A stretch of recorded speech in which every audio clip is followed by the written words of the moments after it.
భారత మాజీ ప్రధానికి భారతరత్న ప్రకటించిన నేపథ్యంలో ఈరోజు జై స్వరాజ్య వరల్డ్ టీవీ ఎక్స్క్లూజివ్ కవరేజ్ గా ప్రస్తుతం మనము పివి నరసింహారావు గారి జన్మస్థలం వంగరలో ఉన్నాము. పివి నరసింహారావు గారికి వంగర గ్రామానికి విడదీయరాని బంధం. మంత్రిగా, ముఖ్యమంత్రిగా, కేంద్ర మంత్రిగా మరియు భారత ప్రధానిగా 5 సంవత్సరాలు పరిపాలించి అనేక ఆర్థిక సంస్కరణలు తీసుకురావడంలో ఒక మంచి గుర్తింపు పొందినటువంటి తెలుగు తేజం, తెలుగు బిడ్డ.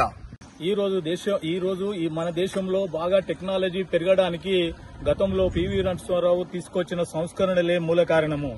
ఈ రోజు మనము ఈ వంగర గ్రామంలో పెరిగినందుకు చాలా గర్వపడుతున్నాము. ఈ మట్టిలో ఈ గ్రామంలో పుట్టిన పివి నరసింహారావుతో మేము ఈ విలేజ్ లో ఉన్నందుకు ప్రతి ఒక్కరము, మా విలేజ్ వాళ్ళందరము చాలా గర్వపడుతున్నాము.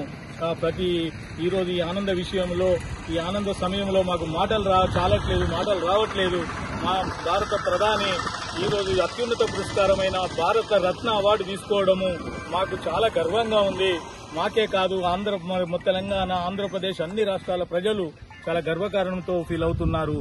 ఈ రోజు ఇది అత్యున్నత పురస్కారమైన భారతరత్న తీసుకోవడము చాలా సంతోషంగా ఉంది మా అందరికీ.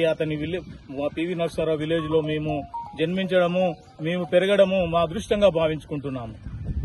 మన స్వర్గీయ మాజీ ప్రధానమంత్రి పివి నరసింహారావు గారికి భారతరత్న అవార్డు రావడం మాకు చాలా గర్వకారణం ఉంది. మేము ఆయన స్వగ్రామంలో పుట్టినందుకు మాకు కూడా చాలా సంతోషంగా ఉంది. ఆయన ఎన్నో సంవత్సరాలు చేసిండు, చాలా ఆర్థిక సంస్కరణ చేసి మన భారతదేశంలో మొట్టమొదటి ఒక తెలుగు బిడ్డ రావడం మాకు చాలా గర్వకారణంగా ఉంది సార్. మేము కూడా చాలా గర్వపడుతున్నాం. ఆయన స్వగ్రామం మాది వంగర.